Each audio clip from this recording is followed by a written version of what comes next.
रजनी रेसिपीमध्ये आपलं खूप खूप स्वागत आहे। चला तर आपण आज पाहणार आहोत पडवळ्याची भाजी। तर मी साहित्य दाखवते। हे आहे तिखट, मीठ, शेंगदाण्याचा कूट, एक कांदा घेतलेला आहे, तूर डाळ मी अशी भिजवून घेतलेली आहे, फोडणीसाठी तेल, कोथिंबीर आणि जिरे आणि मोहरी। चला तर आपण आता तयारी करूया। कांदा आणि पडवळं मी कट करून घेणार आहे। पडवळं कट करताना हे आपण आतल्या बिया सगळ्या काढून घ्यायच्या आहेत। मी हे असे कट करून घेतलेत, आतील बारीक फोडी करून घेणार आहे। छान असं मी पडवळं कट करून घेतलेलं आहे। हे पहा, मस्त अशा एकसारख्या मी अशा फोडी करून घेतलेल्या आहेत। आणि कांदाही आपल्याला जास्त बारीक कट करायचा नाही आहे, तर असा थोडासा मोठाच करून घ्यायचा आहे। आणि कोथिंबीरही मी अशी कट करून घेतलेली आहे। चला तर आपण आता फोडणी देऊया। याला आम्ही पडवळं म्हणतो, पण तुमच्याकडे काय म्हणतात माहिती नाही आहे। चला तर मी सुरुवातीला असं हे पडवळं आहे ती मी छान असं भाजून घेणार आहे।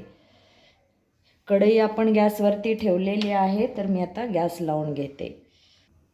कढई आपली छान अशी गरम झालेली आहे, तर मी त्याच्यामध्ये थोडंसं तेल टाकून घेणार आहे।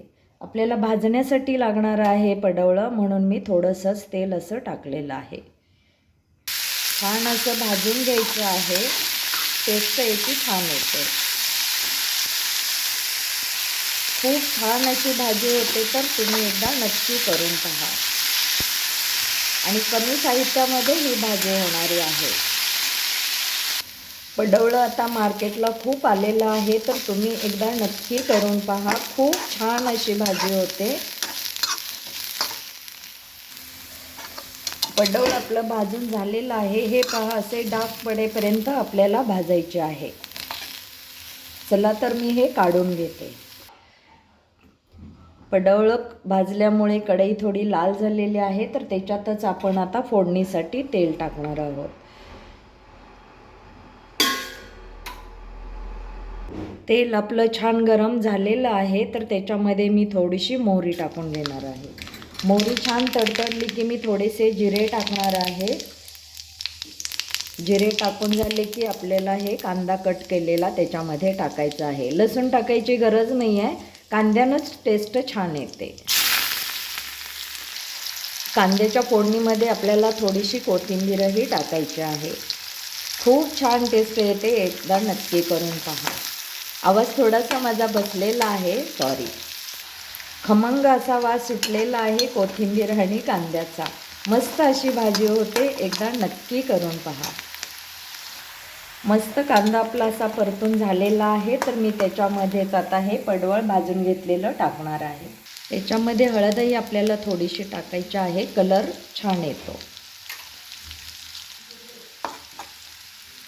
बाकीचं साहित्य टाकून घेते। हे आहे काळा मसाला थोडासा टाकायचा आहे आपल्याला, शेंगदाण्याचा कूट टाकायचा आहे, भिजवून घेतलेली डाळही आपण याच्यामध्ये टाकणार, आणि चवीपुरतं मीठ, आणि अर्धा टेबलस्पून गरम मसाला।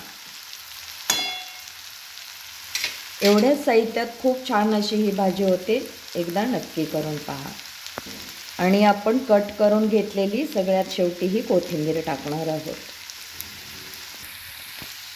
छान असा कलर भाजीला आलेला आहे, तर याच्यामध्ये पाणी टाकायची गरज नसते, तर या पडवळ्याच्या पाण्यातच ही भाजी छान अशी शिजते।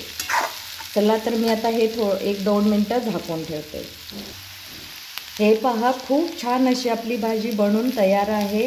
ही भाजी चपातीबरोबर खूप छान लागते।